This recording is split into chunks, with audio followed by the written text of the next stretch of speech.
let me just ask you, first of all, when did that decision come about? For me, it was probably my junior year of high school, I would say.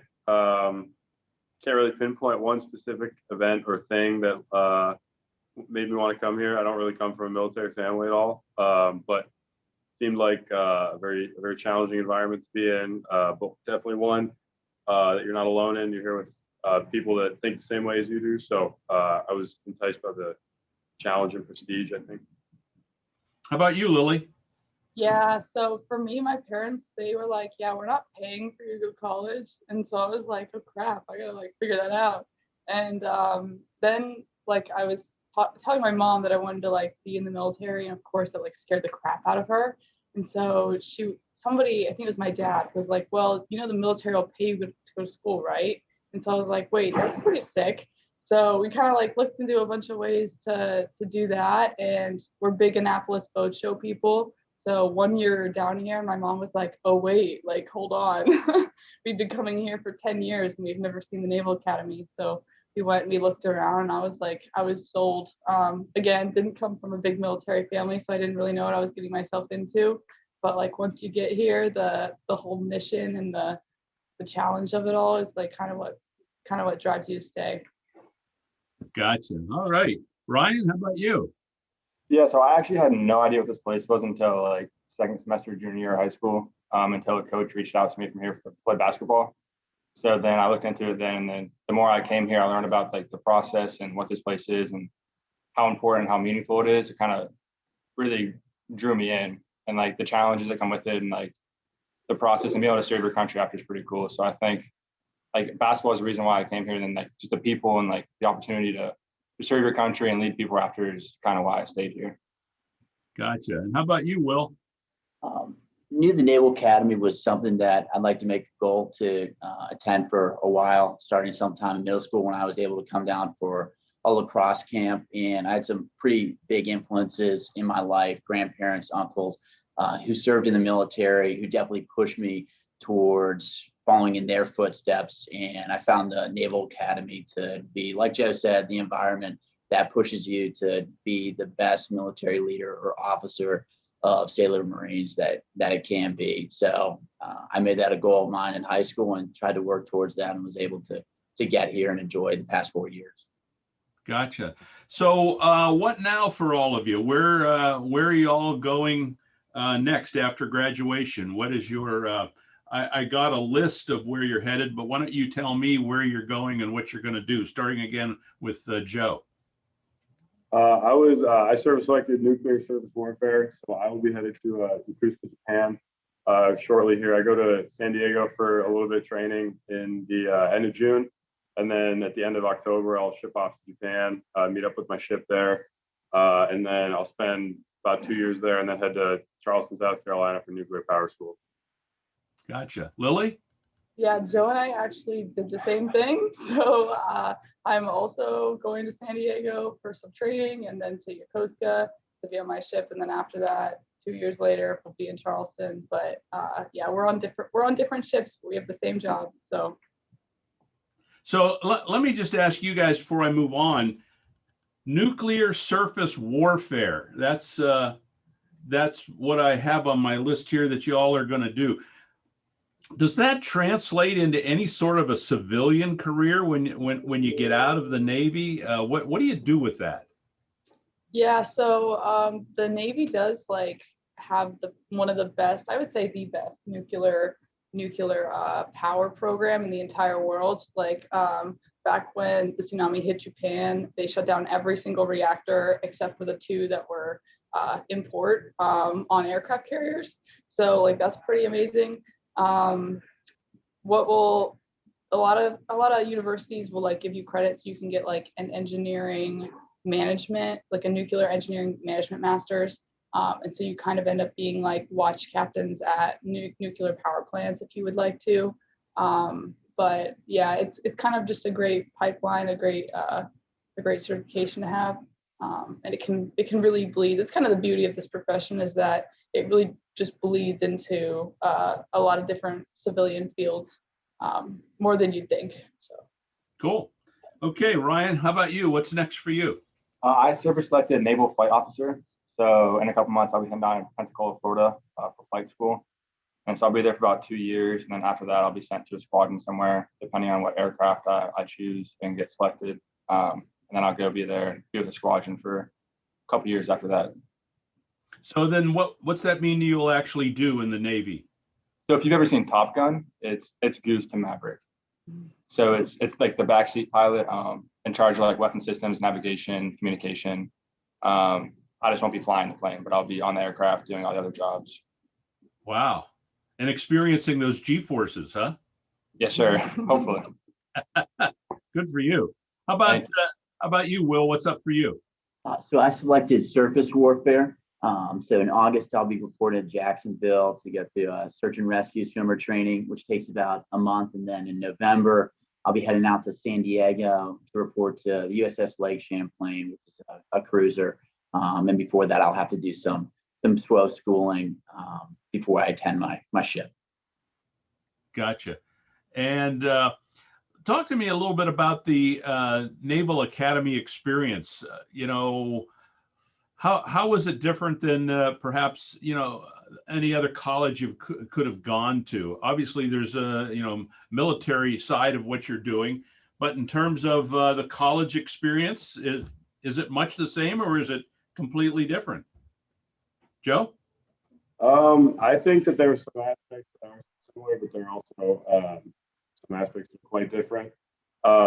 Academically, we do take some similar classes that our civilian counterparts would take. We all graduate with Bachelor of Sciences because we have a very math and science focused curriculum. So, for example, I'm an economics major, but I'll graduate with Bachelor of Science because we took classes like chemistry, physics, calculus, thermodynamics, things like that.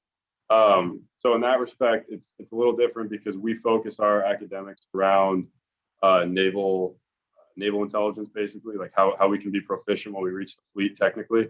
So that's a little bit different. Obviously, day to day is a little bit different. We'll have formations and usually quite a bit of PT going on. All of us are required to participate in a sport, so that's a little bit different, whether that be intramurals, club, varsity, things like that. So we're definitely busy, but I think that all of us that go here enjoy being busy too. It kind of adds to the challenge and adds to the environment that we're in. Cool. Anybody else want to add to that, the difference there from maybe any other university you may have gone to? Oh yeah, I think Joe's the only one. Yeah, I'm the only one that went went to school before getting to the academy. So okay, gotcha.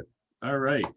So how do you feel about graduation and moving on? Talk to me. Let's start with Will and go the other way now. How excited are you for the big day?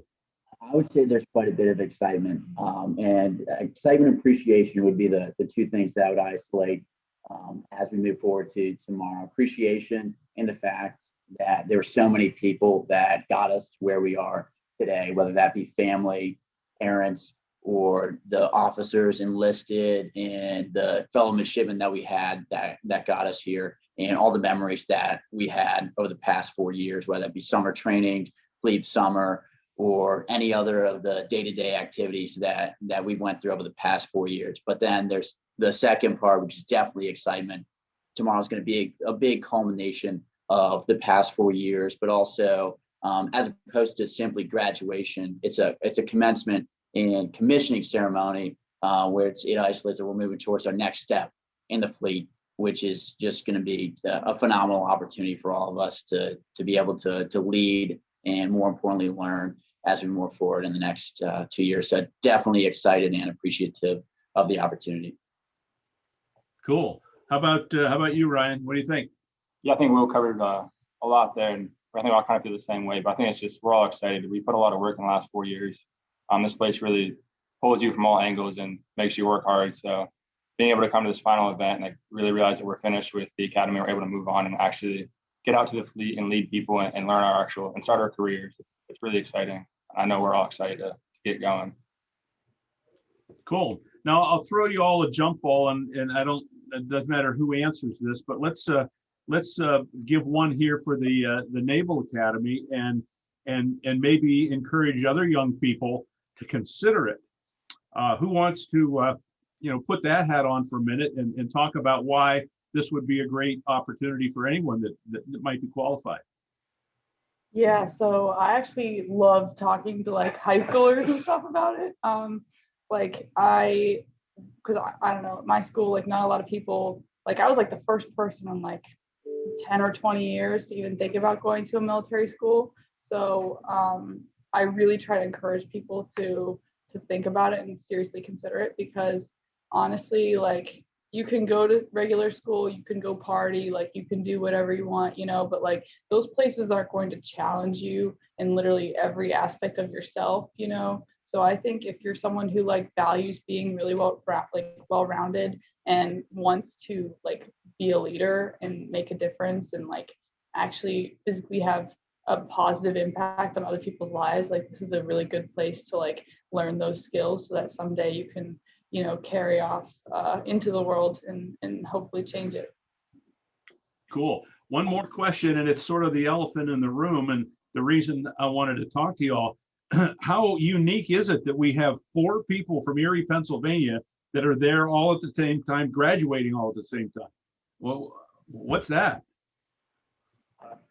You got it. I was just gonna say, I feel very blessed that we've had the Erie connection here. I know our parents have been really thankful for it too, because they have a nice network that they can, especially our moms. Our moms talk pretty much on a daily basis about, what's going on. But it's really nice. Will and I went to high school together, but I did not know Lily and Ryan before we got here. So it's really nice to make that connection and have a nice kind of Erie support network here. So. Also just like to mention that like these 3 are phenomenal friends. In addition to like Erie's a Navy town at the end of the day when you think of Oliver Hazard, Terry, the Bay, boats, etc. And it's just really cool that us 4 are able to not necessarily carry on the tradition, but also looking back, like go home to a place that really appreciates like naval culture and I guess the water at the end of the day. Yeah. Don't give up the ship. And I got to bet over the last 4 years, there was a bit of carpooling going on here. Yes, just quite a a bit. little bit. Oh yeah. Quite a bit. It'd be like like I'm coming down this week. One of the moms would be like, I'm gonna go visit so and so. Like, does anybody want something? Yeah. And then it'd be like, I get a text from Ryan. I'd be like, oh, can you pick this up from my house? It's like just really, really neat to be able to like share that. So I agree. Naval Academy to Erie, how long does that take? 5 hours and 45 minutes. You got that down, huh? All right. Well, I think I've got what I need here. I just, first of all, I'm appreciative that I got a little tip about you guys being together and graduating. So that's awesome. And I wish you the best of luck tomorrow and enjoy your big day and great and continued success with your careers there. And thanks for serving. I appreciate that a lot on behalf of everyone here back at home. Thank you, sir. Thank you very Thanks for much. the All right, opportunity. nice to meet you all via Zoom, and hopefully we'll cross paths sometime. Yes, sir. Absolutely. Okay, thanks for setting Thank this you. up. Have a great day. Thank you. Thank you. Bye-bye.